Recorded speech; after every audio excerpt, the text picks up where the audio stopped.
Yes, muhaye ikaze nanone muri G5 Technology Network, akaba ari kampani nshyashya turi Let's gufungura go. igiye kujya ibakorera ibintu bijyanye no kubona amafaranga mu buryo butabagoye cyane. Guys, cyane cyane urubyiruko turabizi muri iyi minsi ibintu byo byacu by'urugo nshuti bavandimwe mureke twumvikane, sibyo? Mwese murabizi ko guhinga byaturaniye. Ino kampani G5 igiye gutangira gukora kandi ni kampani nziza cyane. Yandika ibitabo, waba umwana urakirwa, waba uri mu social medias urakirwa, zikurikirwa cyane cyane ko kampani yacu itanga amarinki, tukaguha linki y'igicuruzwa runaka ukagurisha icyo gicuruzwa, icyo gicuruzwa kigurishije tuguherezaho 5%. Nimba icyo gicuruzwa kiguzwe tuguha 5%. Urumva ko iyi bizinesi nziza. So uyu munsi tugiye kuba twareba ku bijyanye na Area 51. Abantu benshi aka gace mujya mukumva cyangwa se mukabona mu mafilimi, gusa nta muntu n'umwe cyangwa se muri mwe nta n'umwe uzi ibijyanye n'aka gace. Uyu munsi ngiye kubatembereza twibinjize muri Amerika, ubundi mbageze muri Area 51. Twongeye kubaha ikaze hano kuri DJ Wait Official Rwanda, tubatumira kugira ngo mujye mubasha gukurikirana ibitabo byacu. Turi abanditsi b'ibitabo, wakwandika muri Chrome yawe niyo muri joy.blogspot.com, wahita ubona aho twandikira ibitabo byacu. So hagati aho dufite na kampani ushobora gukoreramo amafaranga, tukaguha amalinki ugacuruza ayo malinki, hanyuma ukaba wabasha kwinjiza 5% y'amafaranga winjije ku bicuruzwa tuba tuguhaye. So rero nagira ngo mbabwire ni yo welcome kabisa. Kampani yacu bayita G5 Technology Network. Ushaka kwinjiramo watwandikira kuri WhatsApp ariyo 07351655 cyangwa se 0795568418.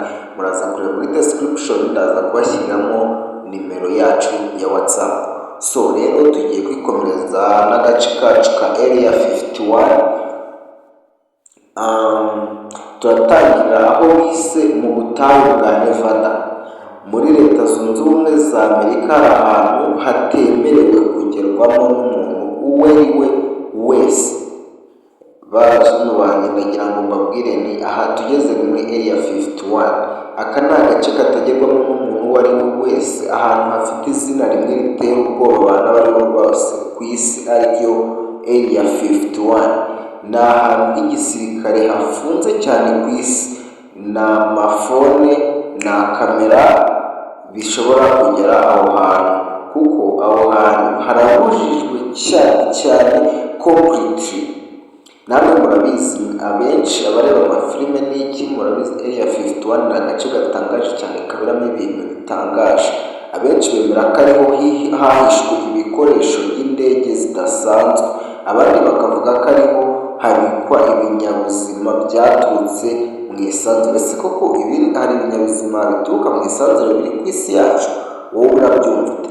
Nimba wumva koko bihari utwandikire muri comment, nimba wumva bidahari nabwo tubwire muri comment, noneho tuzabisesengureho nabyo ubutaha. Guhera mu 1947 nyuma y'ikorwa ryishwe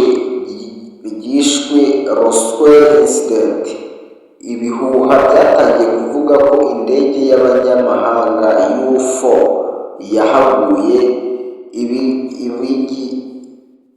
Ibisigazwa byayo bikajyanwa muri Area 51. Muraza kwihangana no video nyibakoreye ndwaye, ariko nta kundi tugomba nyine kuyikora tu. Yes, ahangaha ngo ndababwira guhera mu 1947 nyuma y'uko hishwe Roswell incident, ibihuha byatangiye kuvugwa ko indege y'abanyamahanga UFO yahaguye.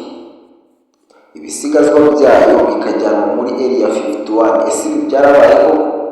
Abakozi bahakorera bavuga ko babona ibintu bidasobanutse, indege zitagaragara kuri radari, urumuri rudasanzwe mu kirere n'ibizami byihishe cyane. Ubu ni bwo ubuhamya bwa Area 51. Area 51 iracyari igihugu cy'amayobera kandi ni ikibazo kimwe gusa. Ese koko hari ibinyabuzima bitari abantu bihari? So guys, mukomeze namwe mwibazeho kuri ibyo bintu kabisa, kuko ibi bintu ntabwo bisanzwe. Ngira ngo muri kureba mu mafoto nabakoreye muri ino video iwana kabisa. Ibi ni ibintu dukwiye kugirira ubwoba kabisa.